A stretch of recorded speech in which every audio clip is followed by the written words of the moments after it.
ভারতের উপর আরোপিত যুক্তরাষ্ট্রের শুল্ক কমার সম্ভাবনা, যার দীর্ঘমেয়াদী প্রভাব পড়বে বাংলাদেশে। ব্যবসায়ীরা বলছেন, বাংলাদেশের চেয়ে ভারত বাড়তি শুল্ক সুবিধা পেলে তা দেশের রপ্তানি শিল্পের জন্য চ্যালেঞ্জ হয়ে উঠবে। মাহাদি সেকেন্দারের রিপোর্টে বিস্তারিত। ভারতের ওপর আরোপিত যুক্তরাষ্ট্রের বাড়তি শুল্ক কমাতে দুদেশের সরকারের আলোচনা প্রায় চূড়ান্ত পর্যায়ে। ভারতের ওপর বাড়তি শুল্ক কমলে দীর্ঘমেয়াদে বাংলাদেশের পোশাক শিল্প সংকটে পড়তে পারে বলে আশঙ্কা ব্যবসায়ীদের। কেননা ভারতের ওপর আরোপিত যুক্তরাষ্ট্রের আমদানি শুল্ক 50% থেকে কমে 15-16% নামার সম্ভাবনা রয়েছে।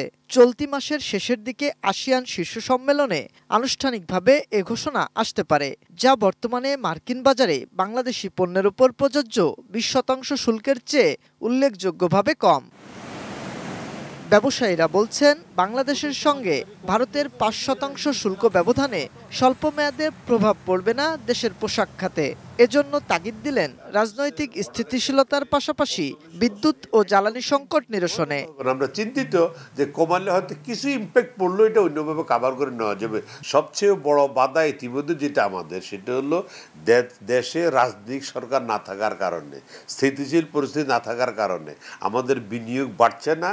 তবে পোশাক খাত সংশ্লিষ্টরা শঙ্কা দেখছেন, ভারত ব্যাকওয়ার্ড ও ফরওয়ার্ড লিঙ্কের শিল্পে বিনিয়োগ বাড়ালে তা দেশের প্রতিযোগিতা সক্ষমতাকে দুর্বল করে দিতে পারে।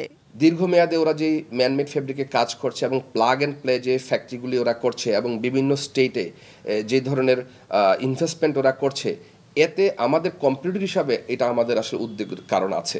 সব মশার বিরুদ্ধে সুরক্ষা দিতে এলো বসুন্ধরা এক্সট্রিম অ্যারোসল, মশার বিরুদ্ধে এক্সট্রিম সুরক্ষা।